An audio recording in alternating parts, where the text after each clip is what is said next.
Imagine this. You meet a man who seems, by all accounts, right. He's charming, emotionally articulate, stable. He talks warmly about his family, especially his mother. And at first you think, this is a green flag.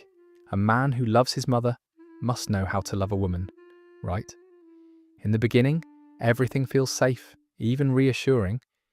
He answers her calls quickly. He checks in on her often.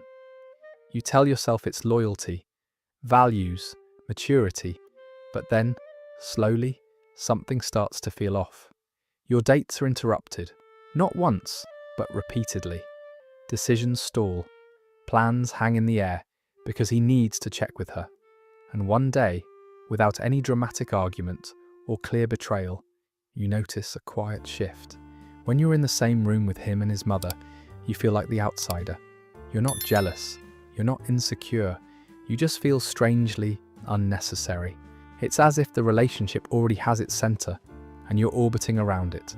Society laughs this off. We call him a mama's boy, a harmless label, almost endearing. But psychology tells a very different story, because a true mama's boy isn't simply a man who loves his mother. He is a man who never truly separated from her. What looks like closeness is often something far more complex and far more damaging: emotional enmeshment. In severe cases, emotional incest. Today, we're going to look beneath the surface of this dynamic, not to mock it, not to demonize it, but to understand the invisible bond that quietly destroys intimacy, and why loving a man like this can make you slowly disappear.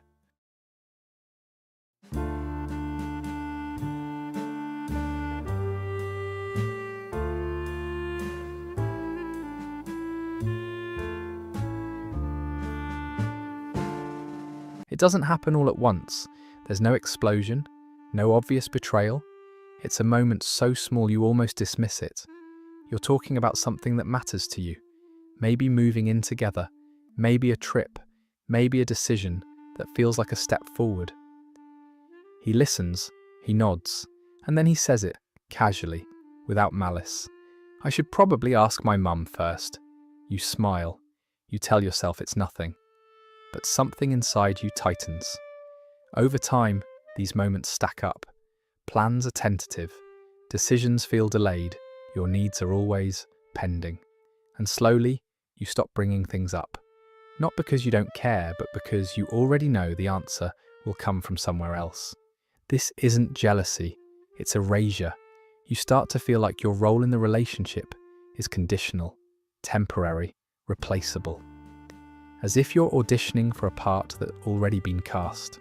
And the most confusing part, he isn't cruel, he isn't dismissive in obvious ways. He still says he loves you, but love in practice means being chosen. It means your voice carries weight, and when every meaningful choice is filtered through someone else, you begin to question something far more painful than the relationship itself. Do I actually belong here? Or am I just filling space around a bond that was never meant to include me? That's the moment you start feeling erased. To understand what's happening, we need to step out of the emotional fog for a moment and look at this through a psychological lens. In healthy development, there is a natural shift that occurs in adulthood. A child grows up, forms an identity, and gradually, the primary emotional bond moves from parent to partner. This doesn't mean abandoning a parent. It means differentiation, knowing where you end and someone else begins. Enmeshment is what happens when that process never fully occurs. In an enmeshed dynamic, closeness replaces individuality. Boundaries are blurred. Emotional separation feels unsafe, almost forbidden. The parent and child remain psychologically intertwined long after the child's body has grown into adulthood. This is why it's so important to be clear about something. Enmeshment is not about how often they talk. It's not about Sunday dinners or checking in. It's about who holds emotional authority. In a healthy bond, a mother may offer advice, but she doesn't expect obedience. In enmeshment, her feelings quietly outrank everyone else's.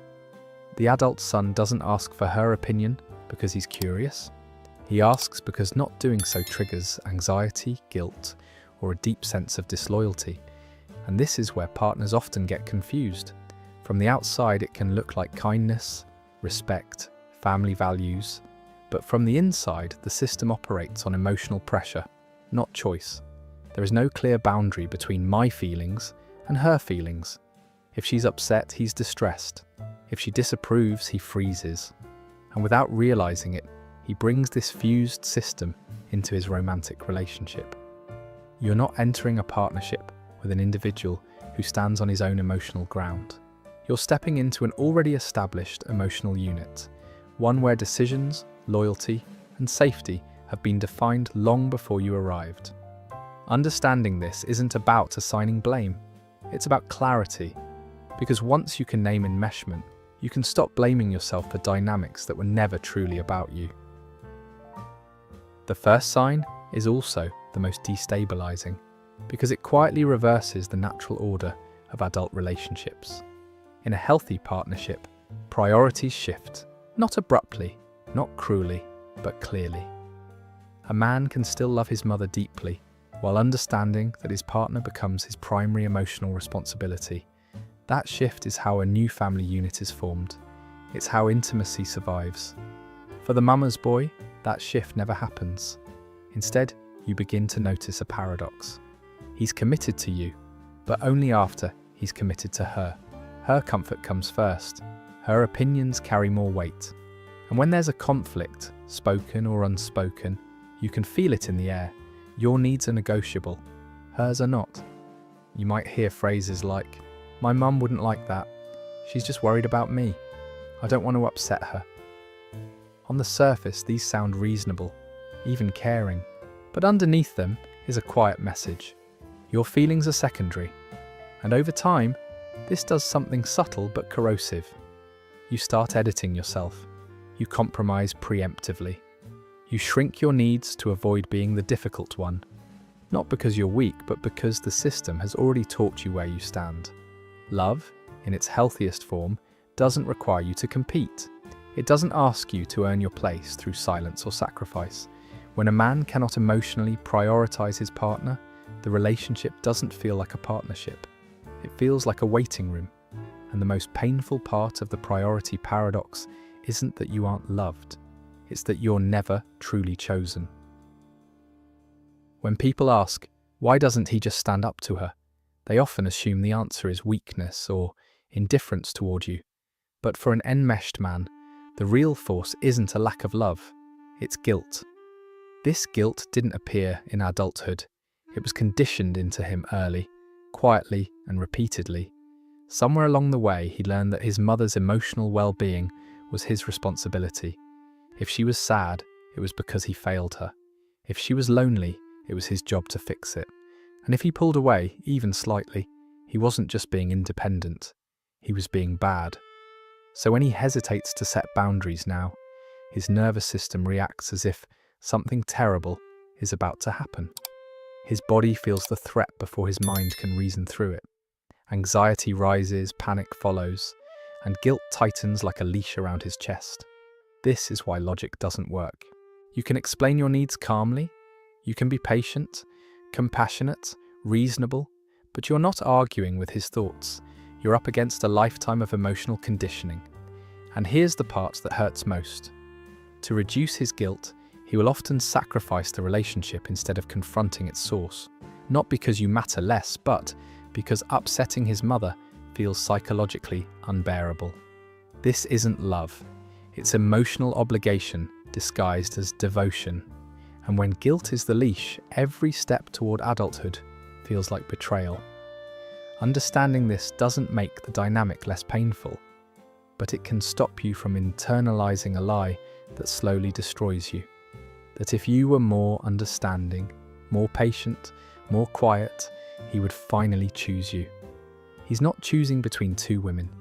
He's choosing between freedom and the guilt that has defined him his entire life. The third and fourth signs often appear together because they come from the same root, the absence of emotional boundaries. In an enmeshed system, privacy doesn't exist in the way it should. He tells his mother things that belong only to the two of you: arguments, finances, frustrations, sometimes even intimate details. Not out of malice, but because he never learned that a romantic relationship requires a protected inner circle. To him, there is no clear us. There is only the original unit he never left. And when conflict arises, something else becomes painfully clear. He doesn't step forward. He doesn't mediate. He doesn't protect the partnership. Instead, he retreats into what looks like neutrality. I'm stuck in the middle. Can't you two just get along? I don't want to take sides. But this isn't neutrality. It's avoidance. By refusing to draw a boundary, he's already made a choice. He's choosing his own comfort over the integrity of the relationship. You become the one expected to adapt, to soften, to stay quiet so the system remains stable.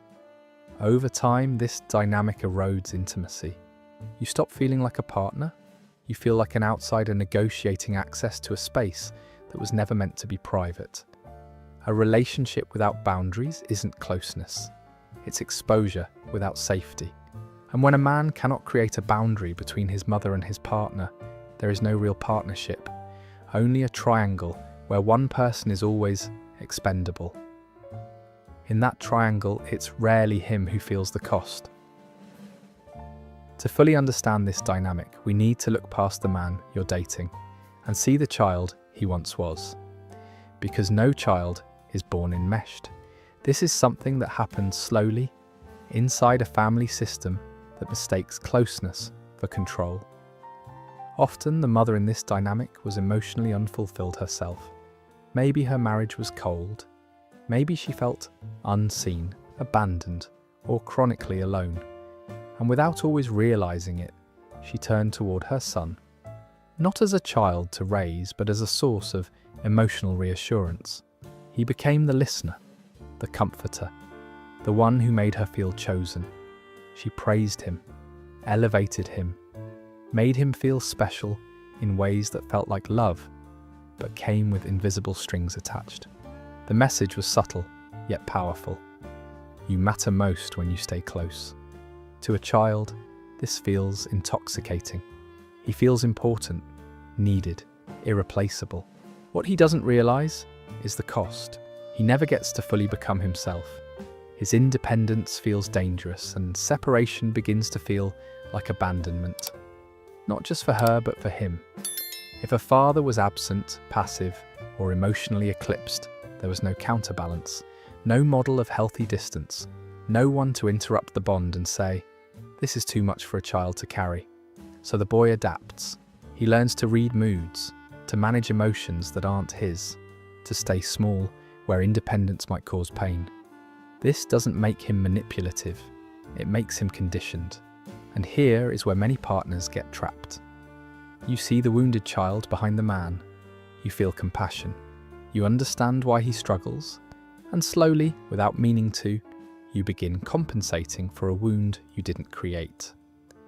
Understanding the child behind the man can soften your judgment, but it should never require you to sacrifice yourself to save him. Empathy explains the pattern. It does not obligate you to endure it. One of the most painful questions people ask themselves in this situation is, if this hurts so much, why can't I just leave? The answer isn't weakness, it's hope.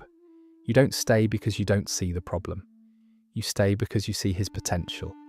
You see the moments when he's present, kind, emotionally open. You glimpse the man he could be if he were free. And you tell yourself that with enough patience, enough understanding, enough love, he'll finally choose differently. There's also something deeper at play. You don't just empathize with the man in front of you, you empathize with the child behind him. And that empathy quietly turns into responsibility. You start explaining his behavior for him. You minimize your own needs. You hold space for pain that isn't yours to carry. This is the hope trap. It convinces you that love means endurance, that staying longer is proof of depth. That leaving would make you cruel or selfish, but hope becomes dangerous when it keeps you tethered to a dynamic that requires your silence to survive. Staying doesn't make you loyal, it makes you slowly disappear, and recognizing that isn't a failure of love, it's the beginning of self-respect. This is the question that lingers the longest, often long after you've named the pattern. Can he change? The honest answer is complicated, and it's not romantic. Yes, change is possible, but not because you love him harder, not because you explain yourself better, and not because you wait patiently enough. For an enmeshed man, separating psychologically from his mother doesn't feel like growth. It feels like danger. Setting boundaries triggers something primal. His body reacts as if he's about to lose love, safety, even identity itself. This is why he freezes, why he avoids, why he retreats instead of confronting. He's not just afraid of conflict, he's afraid of emotional annihilation. Real change would require him to face the grief of a childhood he didn't get. It would require therapy, awareness, a willingness to tolerate guilt without obeying it. And most importantly, it would require his decision, not yours. This is where many partners exhaust themselves, trying to be the catalyst, trying to be patient enough to inspire growth, trying to absorb the discomfort so he doesn't have to. But growth doesn't come from comfort, it comes from consequence.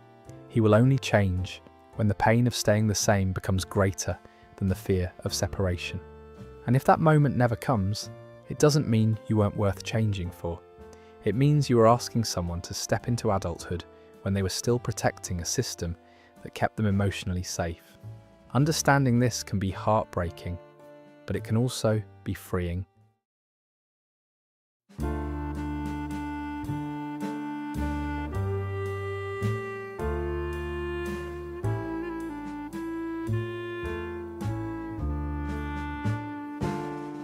If you've recognized yourself anywhere in this story, let me say this clearly. You're not imagining it, you're not asking for too much, and you're not broken for wanting more. Being with an enmeshed man doesn't fail because you didn't love deeply enough. It fails because intimacy cannot survive where loyalty is already pledged elsewhere. No amount of patience can replace boundaries that were never built. Choosing yourself in this situation isn't abandonment, it isn't punishment, and it isn't cruelty, it's clarity. You're not responsible for finishing someone else's psychological development. You're not required to compete with a parent for emotional space, and you don't have to keep shrinking to make a dynamic feel stable. Real love doesn't ask you to disappear. Sometimes the most loving act for both people is to step away from a system that only survives when one person stays silent. If this video put words to something you've been struggling to explain, you're not alone. Many people question their reality in relationships like this. If you feel comfortable, share your experience in the comments. Your story might be exactly what someone else needs to feel sane again. And if you want more conversations like this, deep, honest explorations of the quiet psychological patterns that shape our relationships, consider subscribing to the channel. We're building a space here for understanding, healing, and truth. Thank you for being here. Thank you for watching.